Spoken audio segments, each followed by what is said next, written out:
Venga, vamos a meternos de lleno en esto. ¿Qué le pasa a nuestra mente cuando la exponemos a un único sonido, uno que no cambia, durante mucho, mucho tiempo? La respuesta, os lo aseguro, es bastante más extraña y alucinante de lo que uno podría pensar. No es solo que te acostumbres, no, es que el cerebro empieza literalmente a reescribir la realidad. Seguro que esta sensación nos suena a todos. El run run del frigorífico, el aire acondicionado, el tic-tac de un reloj. Pasa un rato y simplemente es como si desaparecieran. Y es que el cerebro es un auténtico maestro filtrando el ruido de fondo para que podamos centrarnos en lo que de verdad importa. Pero, ¿cómo lo hace? ¿Cuál es el truco? Pues el mecanismo se llama habituación, y es una herramienta de supervivencia increíblemente eficaz. El cerebro, que es muy listo, aprende que un estímulo que se repite sin parar no es una amenaza, ni tampoco le da información nueva. Así que, ¿qué hace? Pues básicamente le baja el volumen a nivel neuronal, ahorra energía y libera nuestra atención para otras cosas. Digamos que es el modo ahorro de batería de nuestra percepción. Pero claro, este sistema, que es tan importante para nuestro equilibrio mental, tiene un punto débil. ¿Qué pasa cuando un sonido no es solo repetitivo, sino que es perfectamente monótono? El cerebro, que está diseñado para buscar patrones, cambios, novedades, se topa con algo tan predecible que lo cortocircuita. Y en lugar de ignorarlo, su reacción es, de todo menos la esperada. Y aquí es donde entramos en la primera fase. El momento en el que el cerebro, como si se aburriera de tanta monotonía, en vez de ignorar el sonido, empieza a obsesionarse con él. El filtro de la habituación no es que deje de funcionar, no, es que se invierte por completo.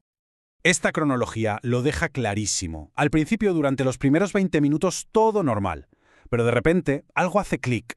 La habituación falla. En vez de desvanecerse, el sonido se vuelve más y más presente, casi insistente. Y ojo, porque a los 40 minutos, la percepción del espacio empieza a fallar. El sonido se siente mucho más cerca de lo que está en realidad.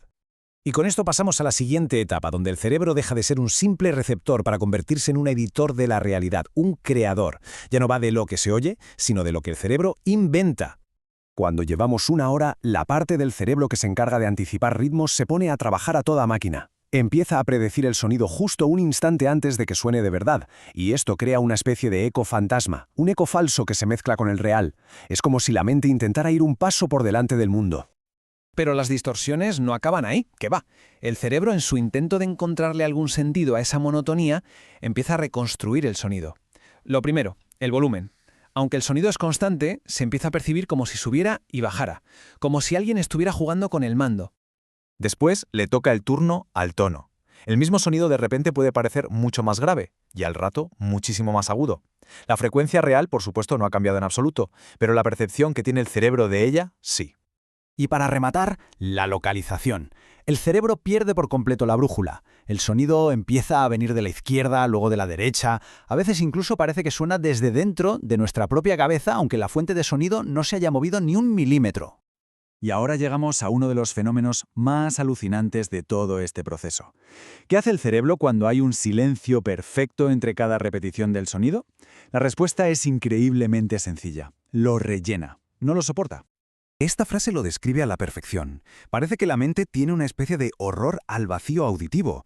En esos huecos de silencio entre un sonido y el siguiente, el cerebro genera su propio ruidito de fondo, un zumbido o un silbido muy suave, para que nunca haya un silencio total.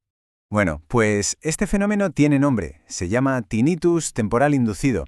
Y es súper importante dejar claro que es totalmente inofensivo y que desaparece en cuanto el sonido para. No es un daño en el oído, para nada.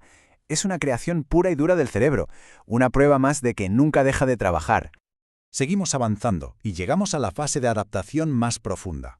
Aquí el cerebro ya no se limita a distorsionar el sonido, sino que empieza a integrarlo en el propio funcionamiento del cuerpo. El sonido deja de ser algo que viene de fuera para convertirse en parte de nuestro ritmo biológico. Lo que pasa aquí es increíble. El cuerpo entero se rinde a ese ritmo. La respiración, sin que nos demos cuenta, se ajusta al tempo del sonido. Si caminamos, los pasos caen justo a compás. Hasta algo tan automático como parpadear empieza a seguir el mismo patrón. El sonido se ha metido dentro de nosotros. Pero el cerebro todavía va un paso más allá. Empieza a buscar patrones parecidos en otros sentidos. ¿Qué pasa si tenemos ese sonido repetitivo y a la vez hay una luz que parpadea en el rabillo del ojo? Pues pasa lo que tenía que pasar. El cerebro los fusiona, crea una conexión automática entre el oído y la vista. Se llega a percibir que la luz causa el sonido o que el sonido Es la luz, aunque en el mundo real no tengan absolutamente nada que ver. Es una sincronización sensorial que ocurre sola. Y ahora la pregunta del millón, ¿qué ocurre cuando después de horas de estar totalmente adaptados, el sonido se para, de golpe? Es justo en ese momento, en el silencio más absoluto, cuando se revela lo profundo que ha sido el cambio en nuestro cerebro. El contraste es brutal. El cerebro ha pasado de un estado en el que el mundo era ruido de fondo más ese sonido constante a otro en el que el silencio es la cosa más abrumadora de la realidad. Es un silencio que se siente denso, casi como si se pudiera tocar. Y los efectos no desaparecen al instante, ni mucho menos. Durante varios minutos, a veces más, el cerebro sigue reproduciendo el sonido en bucle, como un eco mental. Se puede sentir el pulso del cuerpo latiendo a ese mismo ritmo. Y de repente, los sonidos de siempre, una voz, un coche, suenan increíblemente altos, nítidos. El silencio ya no es la ausencia de ruido, es una experiencia sensorial por sí misma. Y claro, todo esto nos lleva a una última pregunta, una pregunta que da un poco de vértigo. Si un simple sonido monótono puede hacer que el cerebro reescriba por completo nuestra percepción del volumen, del tono, del espacio e incluso del silencio, ¿qué parte de lo que oímos cada día es un reflejo fiel del mundo y qué parte es una construcción, una adición constante que hace nuestra propia mente?